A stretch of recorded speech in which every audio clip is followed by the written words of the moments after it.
श्री शिवाय नमस्तुभ्यं। ध्यान कितनी एकादशी है? स्कंद पुराण यहाँ तक कहती है कि इस कथा के चरित्र को जो श्रवण कर लेता है उसको 26 एकादशी करना भी नहीं पड़ती। इस एकादशी की केवल ये कथा सुनकर ही वो तर जाता है। बहुत ध्यान से सुनना इसको, कथा तो बड़े भाव से सुन लो इसको, है? बड़े प्रेम से। इसलिए सारी एकादशियों में निर्जला एकादशी की महत्वता शास्त्र प्रमाण करता है महाराज। निर्जला एकादशी का उद्यापन जो करा जाता है, उसका उद्यापन और प्रदोष का जो उद्यापन करा जाता है, इन दोनों का क्रम लगभग एक जैसा ही। तो निर्जला पहुंची है और निर्जला ने जाकर भगवान नारायण से निवेदन करा। भगवान विष्णु ने पूछा, क्या बात है निर्जला, आज तुम खेलती हुई यहां पर आकर खड़ी हो गई, क्या हुआ क्या है? क्या तुमको गौलोक धाम में आनंद की अनुभूति नहीं हो रही जो तुम वैकुंठ में आई? निर्जला घूमती घूमती भगवान के सम्मुख में पहुंच गई। भगवान ने पूछ रहे हैं, बार बार पूछा, निर्जला हुआ क्या तुमको?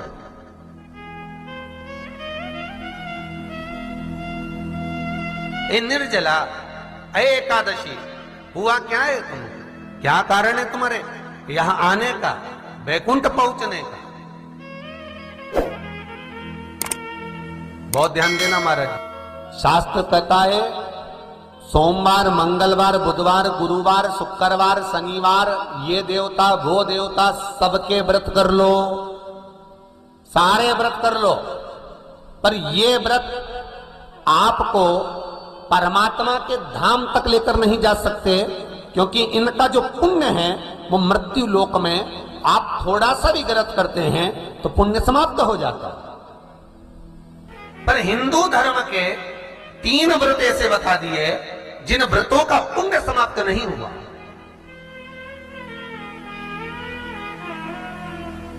हिंदू धर्म के 3 व्रत ऐसे हो गए जिनका पुण्य समाप्त नहीं हुआ महाराज, जिनका पुण्य प्रबलता में बढ़ता गया। पहले नंबर पर एकादशी, दूसरे नंबर पर प्रदोष और तीसरे नंबर पर शिवरात्रि। एकादशी भी 26 है तो प्रदोष भी जम के बोलते जाओ 26 है। शिवरात्रि केवल 12, केवल 12, और अगर अधिक मास की पड़ जावे तो ये 13, पर अधिक की आय तो 13 है। तो यहां शास्त्र कह रहा है कि 3 व्रत हमारे यहाँ जिनका पुण्य समाप्त नहीं हुआ, जिनका पुण्य प्रबल हुआ, बड़ा। इसलिए आज भी माता एकादशी का व्रत करती है, और एकादशी का व्रत कर कर अगर कोई जीवात्मा को देते हैं, कोई मर भी गया तो उसको एकादशी का दान देते हैं। एकादशी का उसको दान दिया है। महाराज निर्जला खड़ी है, पूछा क्यों आई हो, क्या कारण? निर्जला आई तब लक्ष्मी मैया उठकर निर्जला के करीब में गई। निर्जला बहुत सरल थी निर्जला।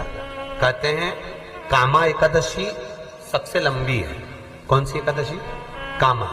फिर मोक्षदा उससे नीची है महाराज, और निर्जला जो है बिल्कुल छोटा स्वरूप है। निर्जला का मतलब देखा जाए तो केवल 2 चोटी करी हुई है। मस्तक पर भोर लगा हुआ है निर्जला के, माथे पर बिंदी लगी हुई है निर्जला के, सुंदर गले में तुलसी की मालाएं पहनी है निर्जला, हाथ में जो हाथ फूल जैसी माताएं पहले पहनती थी, आपको ध्यान में होगा, ऐसा बड़ा फूल होता था, अंगूठियां पड़ी होती थी, हाथ में ऐसा लगा रहता है। तो निर्जला हाथ फूल भी तुलसी के धारण करी, बड़ा सुंदर स्वरूप है माता निर्जला का महाराज। छोटी है तो माता लक्ष्मी उनके पास में गई और निर्जला से जाकर पूछा, निर्जला तेरे आने का कारण क्या है, तू बता। नारायण आपसे पूछ रहे हैं कि क्यों आई हो, किस लिए आई हो, क्या है तुम्हारे आने का कारण? निर्जला ने कहा, मेरी विनती केवल इतनी सी है मां, कि मैं ये चाहती हूं कि मैं जीव के प्राण छूटने के बाद उसके प्राणों को जिस समय मैं लेकर जीवात्मा के प्राणों को परमात्मा तक भेजूं, वैकुंठ तक भेजूं, गौलोक धाम तक भेजूं, उस बीच में मुझे ले जाते समय कई नरक भी बीच में पड़ेंगे, कई स्थान ऐसे बैतरणी आदि आदि स्थान बीच में आएंगे तो वो स्थान में मुझे रोका ना जाए, मैं सीधे भगवान के धाम पहुंच जाऊं। ऐसी कृपा, ऐसी दया। जितनी भी माताएं एकादशी का व्रत करती, बहुत ध्यान से सुनना आज की कथा को।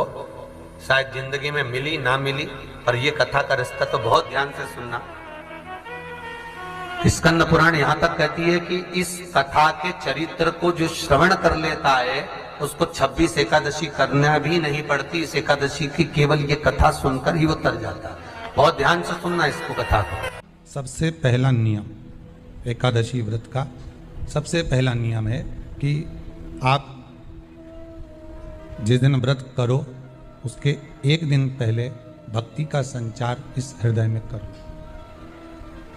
भक्ति का संचार इस हृदय में कर लीजिए। जिस दिन आप व्रत करो, जैसे एकादशी का व्रत कर रहे हो तो दशमी के दिन शाम का समय जब आवे, रात्रि जब होने लगे, शाम का समय आवे और रात्रि का आप जब भोजन ग्रहण करो तो उस भोजन में कोई ऐसा पदार्थ ग्रहण मत करिए जिस पदार्थ के कारण आपकी एकादशी बिगड़ जाए। कोई बेकार भोजन में ग्रहण नहीं करना, श्रेष्ठ भोजन ग्रहण करिए दशमी। और एकादशी का दूसरा नियम बहुत ध्यान से सुनिएगा। जिस दिन आपकी एकादशी का व्रत हो उस दिन प्रयास करिएगा कि अपने हाथ से किसी भी वृक्ष की कोई पत्ती टूटे ना। अपने हाथ से किसी भी वृक्ष की, पौधे की, किसी भी वृक्ष की पत्ती अपने हाथ से ना टूटे। बहुत ध्यान दीजिएगा महाराज। एकादशी का ये दूसरा नियम है कि अपने हाथ से किसी पौधे की, किसी वृक्ष की, किसी डाली की कोई पत्ती टूटे ना, कोई पत्ती ना टूटे, इसका प्रयास करिए।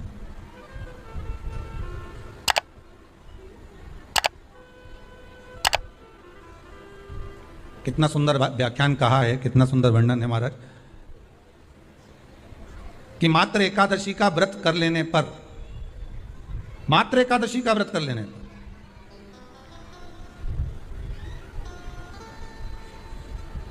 जो पूर्व में किया गया हमारा पाप कर्म है, हमने किसी जीव की हत्या करी है, हमने किसी को कष्ट प्रदान करा है, हमने किसी को अपशब्द कहा है, हमने किसी को ताने दिए, हमने किसी को आड़ा टेढ़ा कहा है, हमने किसी को गालियां दे दी है, मात्र एकादशी का व्रत ही कर लेने पर ये सारे जो दोष हैं वो समाप्त हो जाते हैं। सारे दोष हमारे समाप्ति पर आ जाते हैं।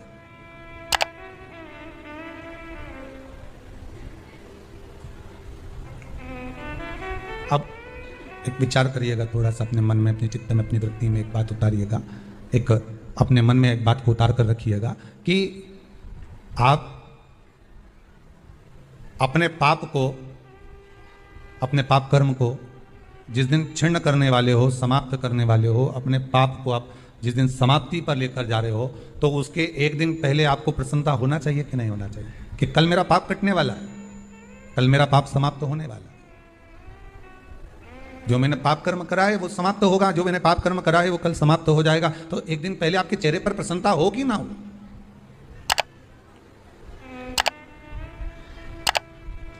और चेहरे पर वो प्रसन्नता आपके आना चाहिए कि कल मेरा एकादशी का व्रत है, आज दशमी है, कल एकादशी का व्रत है, तो कल मेरी जब एकादशी का व्रत रहेगा तो मेरा ना जाने कितना कितना पाप, कितना असत्य, कितना झूठ, कितना प्रपंच वो समाप्त हो जाएगा। तो इसमें मुझे प्रसन्नता हो, इसमें मुझे आनंद था।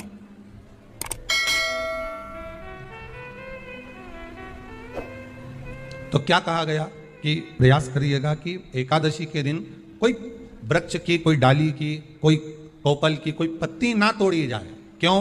तो कहा अगर उस पत्ती को हम तोड़ देते हैं, वृक्ष की पत्ती को या क्यारे में लगी हुई कोई डाली की पत्ती को हम तोड़ देते हैं तो एकादशी का पुण्य फल प्राप्त नहीं होता, एकादशी का कोई फल हमारे खाते में नहीं जाता, पुण्य फल प्राप्त। अब फिर भले तुम चाहे तुमने मोरदन खाया हो, चाहे तुमने फिर चिप्स खाई हो, चाहे तुमने फिर व्रत का कितना ही सामान खा गए और तुमने सोचा कि आज मेरी एकादशी है, तो फिर उसका कोई फल प्राप्त नहीं है, उसका कोई सुख प्राप्त नहीं है आपको। फिर रहे हैं वो भी श्रवण करें। एकादशी के दिन बन सके एक बेलपत्र, उस बेलपत्र के मध्य भाग में बीच वाली पत्ती पर लाल चंदन और दोनों पत्तियों पर पीला चंदन, नीचे वाली दोनों पत्तियों पर पीला चंदन, बीच वाली पत्ती पर लाल चंदन और दोनों पत्तियों पर पीला चंदन। और इसी बेलपत्र के साथ में जो लाल चंदन वाला जो पत्ती है उस पर एक श्वेत पुष्प, सफेद फूल रखकर आप अपनी कामना कर जब आपको जल चढ़ाते चढ़ाते 3 महीना, 4 महीना, 5 महीना, 6 महीना आपके हो जाए और बाबा देवाधिदेव महादेव को जल चढ़ाते चढ़ाते समय बीत जाए, तब बाबा से अपने दिल की बात कहने के लिए लाल चंदन, सफेद पुष्प, पीला चंदन दोनों पत्तियों पर अपने हाथ में लेकर कामना कर अशोक सुंदरी वाली जगह पर जब हम उसको समर्पित कर, अशोक सुंदरी वाली जगह पर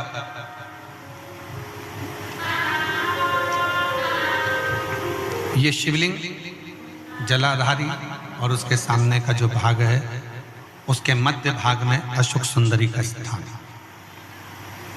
बस इसी स्थान पर बेलपत्र और श्वेत पुष्प,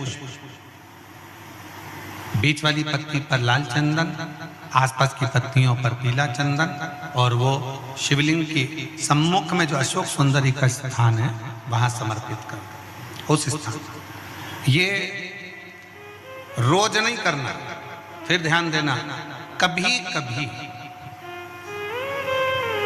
4-6 महीने निकल जाएं, 8 महीने निकल जाएं, 3 महीने निकल जाएं, 5 महीने निकल जाएं उस स्थान, और ये हमने एक बार नहीं बताया, इसको पहले भी वर्णन कर सकते। एकादशी के दिन गंगा के जल में मात्र 7 बेलपत्री डालकर जो नंदीश्वर भगवान अर्थात जो शंकर जी के शिवलिंग के सामने नंदी होता है, उस नंदी के चरण पर गंगा का जल चढ़ाकर बेलपत्री शिव पर समर्पित कर देता है, उसके घर में रुपया रुकना चालू हो जाता है। फिर वो गलत जगह पर नहीं जाता, गलत स्थान पर वो धन जाएगा ही नहीं। बेटा अगर व्यसन में पड़ा हुआ है, मदिरा पान में पड़ा हुआ है, मांसाहार में, जुए आदि में जा रहा है, तुम्हें लग रहा है कि मेरा बेटा गलत मार्ग पर जा रहा है, ये मित्र दोस्ती गलत हो रही है, वो सही जगह पर आ जाए तो हो रही है। 30,000 रुपये महीना, 40,000 रुपये महीना कमा कर लेकर भी आ रहा है, कमाई तो आपकी हो रही है। 30-40 हज़ार रुपये महीना आप कमा रहे हो, 50,000 रुपये महीना, 1 लाख, 2 लाख, 4 लाख रुपये आप कमा भी रहे हो, पर आया और चला गया, उसका क्या करोगे?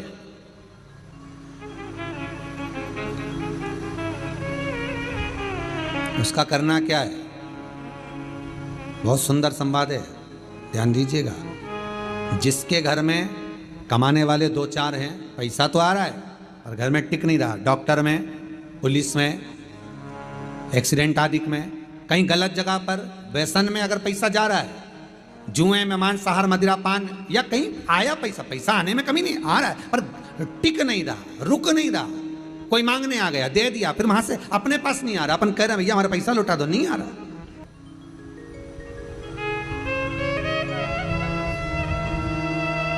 करना है एकादशी। कई लोग इसको धन के लिए भी करते हैं, संपदा के लिए, संपदा के लिए अर्थात जिसका व्यापार नहीं चलता, जिसके घर में पैसा नहीं आता, या नौकरी नहीं लग रही, या सर्विस नहीं लग रही, आप अप्लाई कर रहे हो, जगह जगह जाकर इंटरव्यू भी दे रहे हो और पैसा नहीं आ, तो उसके लिए भी प्रयास किया जाता है। पर उसके लिए यहाँ पर जो धन के लिए करते हैं, उसके लिए विष्णुपदी के लिए करते हैं। मतलब जैसे गंगा के जल में तुलसी के 11 पत्ते डाले जाते हैं। कितने पत्ते डालते हैं? 11 तुलसी के पत्ते डालते हैं, और उसको किसी भी नारायण के मंदिर में, राम कृष्ण शिव, शंकर नहीं, राम कृष्ण भगवान विष्णु, दत्त आदि जितने नारायण के मंदिर हैं, उस मंदिर में किसी भी पात्र में, एक छोटे से पात्र में उसको भरकर रखी आते हैं महाराज। उससे भी जॉब, सर्विस, नौकरी में सफलता प्राप्त हो जाती है, परंतु वो भी एकादशी को ही होता है। कुछ देर तक पात्र को रखा जाता है, फिर वही पात्र का जल किसी भी वृक्ष के नीचे डाल दिया जाता है, उससे भी नौकरी के लिए फायदा मिलता है। गंगा का जल कोई साधारण नहीं। पैसा, धन ज़्यादा आने लगे तो पत्नी को कहना चाहिए कि देखो थोड़ा बहुत मेरा मन है, शिव महापुराण की कथा हो जाए, या फिर कहीं सत्कर्म में लग जाए, कहीं ब्राह्मण भोज, साधु भोज, सन्यासी भोज, गुरु जन में, संत जन में, साधु जन में, तपस्वी जन में कहीं लग जाए। ये धर्म पत्नी, जहां धर्म जुड़ा हुआ हो वो धर्म पत्नी। महाराज, कुछ तिथियां होती हैं जिन तिथियों में अगर आप रोज गंगा का जल शंकर को नहीं चढ़ा सकते तो शिव महापुराण कथा कहती है, स्कंद पुराण कहती है, विष्णु पुराण कहती है, गर्ग संहिता कहती है, गीता पुरुष गोरखपुर का कल्याण का गंगा अंक कहता है कि कुछ तिथियां भारत की भूमि पर ऐसी वर्णित है जिन तिथियों में भी गंगा का जल हम शिव को अगर एक बूंद भी समर्पित कर रहे हैं, गंगा का जल मात्र एक आधी चम्मच भी, आचमन जितना भी अगर हम शिव को समर्पित कर रहे हैं तो उसका सुख आनंदित है। जैसे पंचमी तिथि, नवमी तिथि, दशमी तिथि, एकादशी, प्रदोष, पूर्णिमा, अमावस्या, ये तिथियां हमारे यहाँ जो दी गई हैं, इन तिथियों में अगर हम गंगा का मात्र थोड़ा सा जल भी अगर जल के पात्र में डालकर गंगा जी का जल थोड़ा सा भी शिव के पास लेकर जा रहे हैं तो ये एक भाव अपने भीतर होना चाहिए कि आप केवल गंगा का जल साधारण शिव मंदिर में समर्पित नहीं कर रहे हो, आप गंगा का जल भले अपने घर से लेकर जा रहे हो और थोड़ा सा भी जल ले जाकर अगर शिव को समर्पित कर रहे हो तो तुम्हारे भीतर ये भाव होना चाहिए कि मैं गंगोत्री से जल भरकर सीधे रामेश्वर में ले जाकर गंगा के जल को समर्पित कर रही हूँ। श्रावण के महीने में या अन्य महीने में आप शिव को समर्पित कर रहे हैं, ये आपके भीतर एक भाव उत्पन्न होना चाहिए। एक बात आपको कही थी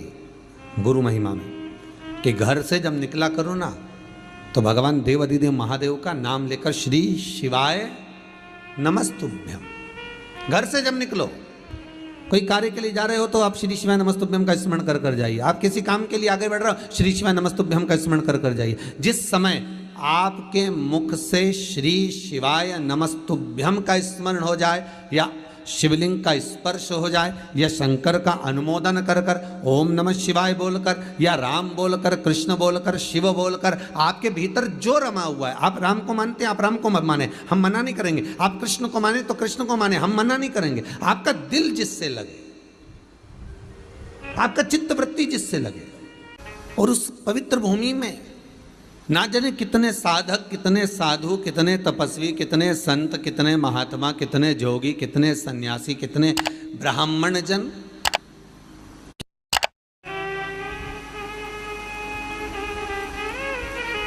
पवित्र भूमि,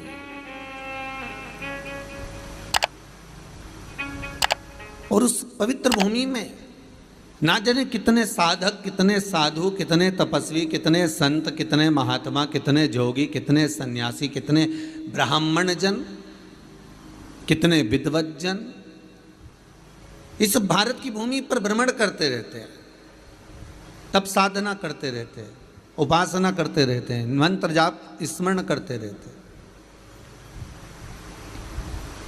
और जब उनका मंत्र जाप का फल इस भूमि पर प्राप्त होता है तो यहाँ की जो रज है, यहाँ की जो धूल है, यहाँ की जो माटी है, वो सुख का अनुभव करा देती है, एक आनंद का अनुभव करा देती है।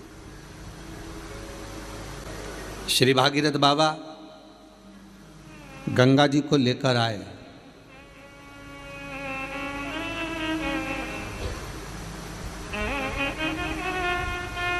भागीरथ बाबा तो गंगा जी को लेकर आए 60,000 काकाओं के उद्धार के लिए, और वो गंगा भी बहती हुई गौमुख से लेकर चलते चलते चलते चलते वो गंगा भी कलकत्ता तक जब पहुंची है, गंगा सागर तक जब पहुंची है, तो उसके घाट पर, उसके तट पर, गंगा महारानी के किनारे पर जितने जितने भक्त, जितने साधु, जितने सन्यासी, जितने साधक, जितने उपासक, जितने जीव रह रहे हैं, ये गंगा उनका कल्याण कर रही है। और जो उसकी शरणागति में जा रहा है, गंगा उसका उद्धार कर रही है। गंगा किसको संवारती है?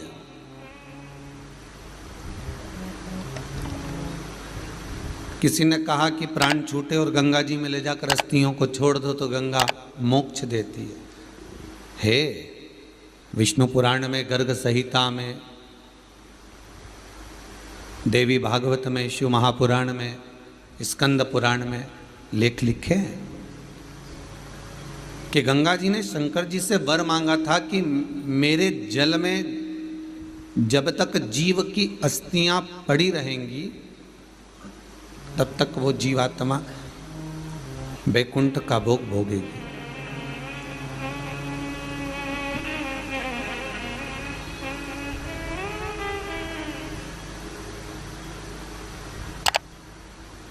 पर गंगा जी ने एक बात और कही है, शिव महापुराण में आपने श्रवण करा ना करा, पर एक बात और गंगा जी कह रही हैं कि मैं तार दूंगी, मैं पापी से पापी जीव का उद्धार कर दूंगी, मना नहीं है। वैसे भी तो भारत की भूमि तो पावन पावन नदियां सारी की सारी जितनी भी हैं ये भारत की भूमि पर है, ये भारत माता पर विराजमान है। सारे के सारे पावन तीर्थ इस भारत की भूमि पर विराजमान है।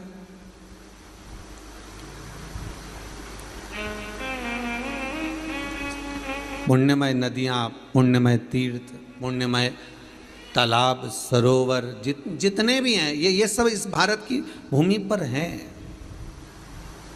गंगोत्री में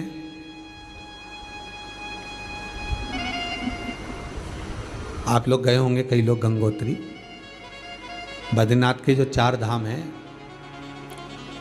यमुनोत्री, गंगोत्री, केदार और बद्रीनाथ, विष्णु पुराण में कहा 3 तरह से मरे हुए व्यक्ति की गति नहीं है, उसको मोक्ष नहीं है। पहला पानी में डूब कर मरा हुआ, दूसरा सर्प के डसे से मरा हुआ, तीसरा स्त्री के हाथ से, नारी के हाथ से मरा हुआ व्यक्ति, इसकी गति नहीं है, मोक्ष नहीं है इसकी।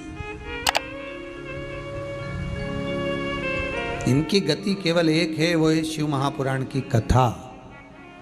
अगर कोई पानी में